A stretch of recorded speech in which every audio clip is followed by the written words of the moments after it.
Hello all. ఈరోజు Saturday vlog ఇది. Holiday కదా, మంచిగా పూజ చేసేసుకొని లంచ్ ప్రిపరేషన్ స్టార్ట్ చేసేసాను. పెద్దగా ఏం లేదు, టమాటో రైస్ ఇంకా ఆలు మసాలా చేద్దాం అనుకున్నాను.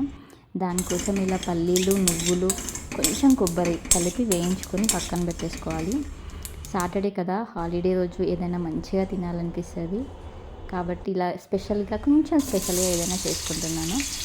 దీనికోసం ఫస్ట్ ఆలుని ఇలా పెద్ద పెద్దగా ముక్కలుగా కట్ చేసి పెట్టేసుకోండి. ఇలా కొంచెం ఆయిల్లో ఫ్రై చేసి పక్కన పెట్టేసుకోవాలి.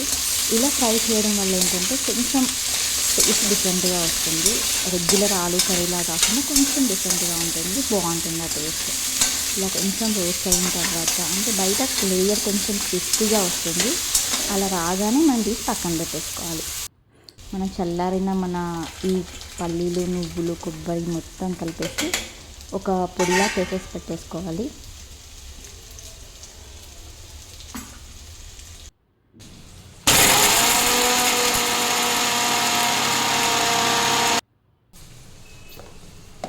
ఈ పొడి కొంచెం నాకు మాయిశ్చర్తో వచ్చింది, ఎందుకంటే నేను యాడ్ చేసింది పచ్చి కొబ్బరి. దాని తర్వాత ఇంకా మన కర్రీ స్టార్ట్ చేసేయడమే. కమ్మని ఈ ప్రేమ లేఖనే రాసింది హృదయమే, ప్రియతమా నీ వచట కుశలమా నే నిచట కుశలమే. ఊహలన్ని పాటలే కనుల తోటలో, తొలి కలల కవితలే మాట మాటలో. ఓహో కమ్మని ఈ ప్రేమ లేఖనే రాసింది ప్రియతమా నీ వచట కుశలమా నే నిచట కుశలమే.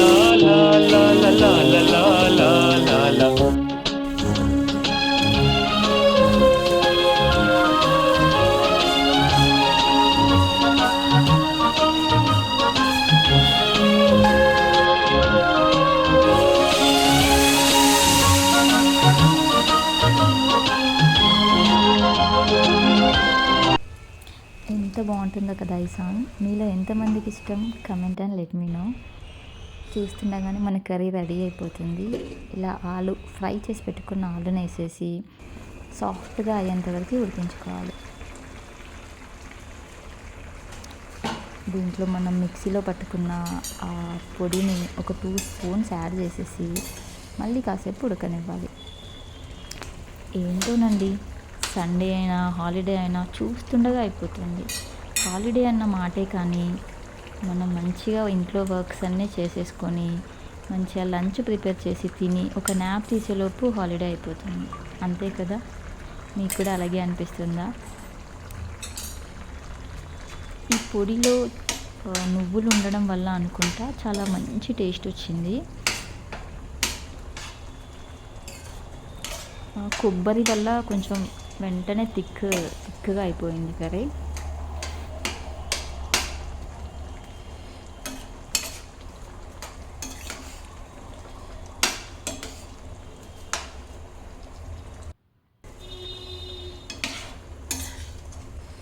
ఆ స్మెల్ మాత్రం చాలా టెంప్టింగ్గా ఉండే, టేస్ట్ కూడా చాలా యమ్మీగా ఉండే.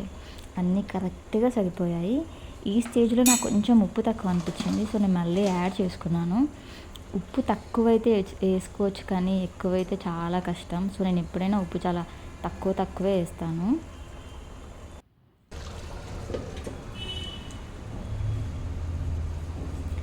మీరందరూ హాలిడేస్ వస్తే ఎలాంటి సాంగ్స్ వింటారు?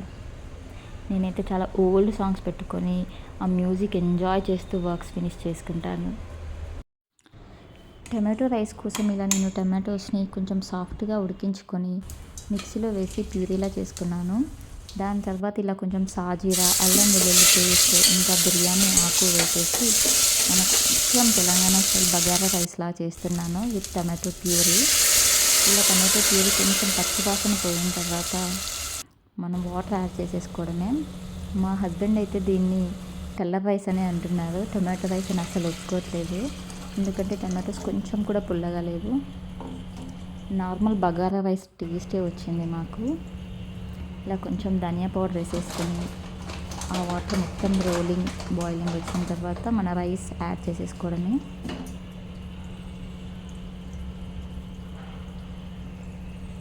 మీలో ఎంతమంది రైస్ని కాసేపు కడిగి నానబెట్టిన తర్వాత ఇలా కుక్ చేస్తారు? నేనైతే ఇది మా అత్తయ్య దగ్గర నుంచి నేర్చుకున్నాను. మా మమ్మీ అయితే కడిగేసిన వెంటనే స్టవ్ పైన పెట్టేస్తుంది. కానీ ఇలా కొద్దిసేపు నానబెట్టడం వల్ల చాలా రైస్ చాలా పొడి పొడిగా చాలా బాగా వస్తుంది. టేస్ట్ కూడా కొంచెం కమ్మగా ఉంటుంది.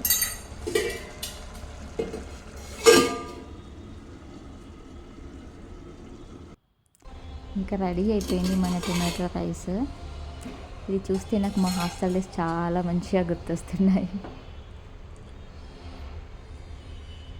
ఏదైనా చిన్న చిన్న ఫెస్టివల్స్కి ఇలా కలర్ రైస్ విత్ ఆలు వంకాయ గ్రేవీ అలా హాస్టల్లో పెట్టేవాళ్ళు. హాస్టల్ని కూడా మిస్ అయ్యే వాళ్ళు ఎవరైనా ఉన్నారా? నేనైతే అందులో ఫస్ట్ ఉంటాను. టేస్ట్ మాత్రం చాలా బాగుండే, చాలా ఎమ్మీగా ఉండే. ఇంకా దాంతోపాటు నైట్ మేము చేసుకున్న చపాతీస్ ఇవి. నేను చపాతీ పిండిలో కొంచెం రాగి ఫ్లోర్ యాడ్ చేస్తాను, ఎందుకంటే కొంచెం హెల్దీ అండ్ ఫీలింగ్ అంతే.